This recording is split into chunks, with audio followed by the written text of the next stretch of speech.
Mesdames et Messieurs les membres du gouvernement, Monsieur le coordonnateur et les membres du Comité national haïtien de réparation et de restitution, chers partenaires de la société civile et du monde académique, chers représentants des organes de presse. Mesdames, Messieurs, chers compatriotes, par arrêté présidentiel du 17 avril 2025, l'État haïtien a institué le Comité national haïtien de réparation et de restitution. Les 21 éminentes personnalités nommées par l'arrêté du 5 août 2025 entrent officiellement en fonction en ce jour historique, acceptant ainsi d'endosser une mission d'État de la plus haute importance.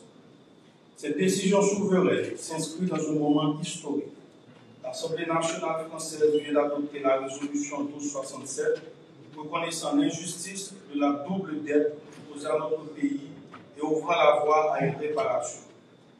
Nous saluons cette décision historique, ainsi que les efforts du président Emmanuel Macron, qui marquent un pas important vers une reconnaissance officielle de cette dette morale et matérielle.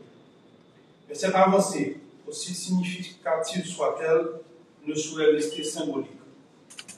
Réparer, c'est reconnaître l'injustice et admettre les blessures laissées par un système inhumain dont les cicatrices nourrissent encore les inégalités. Chers membres du Comité national, en vous investissant solennellement dans cette haute mission, l'État haïtien vous confie une responsabilité historique sans précédent, celle de rappeler au monde que la justice réparatrice n'est pas un luxe, mais une nécessité.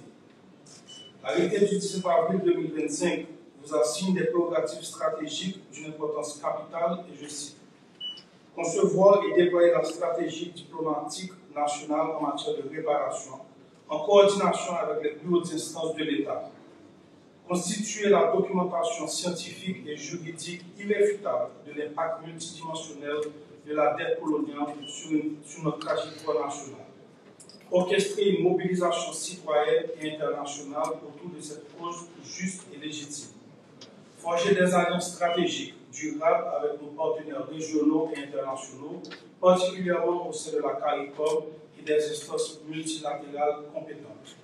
Le Conseil présidentiel de transition réaffirme son engagement à vous accompagner dans cette dynamique et à travailler avec nos partenaires internationaux pour transformer cette aspiration en réalité. Le moment que nous vivons appelle à une mobilisation collective et à une solidarité nouvelle entre les peuples. C'est de la mise en commun de nos énergies que nous pourrons bâtir un monde plus juste, plus équitable et profondément respectueux des droits humains. Chers membres du comité, je vous félicite et je vous exhorte à servir cette cause avec rigueur. Que votre action soit guidée par l'excellence, animée par la rigueur scientifique et inspirée par l'amour inconditionnel de la patrie.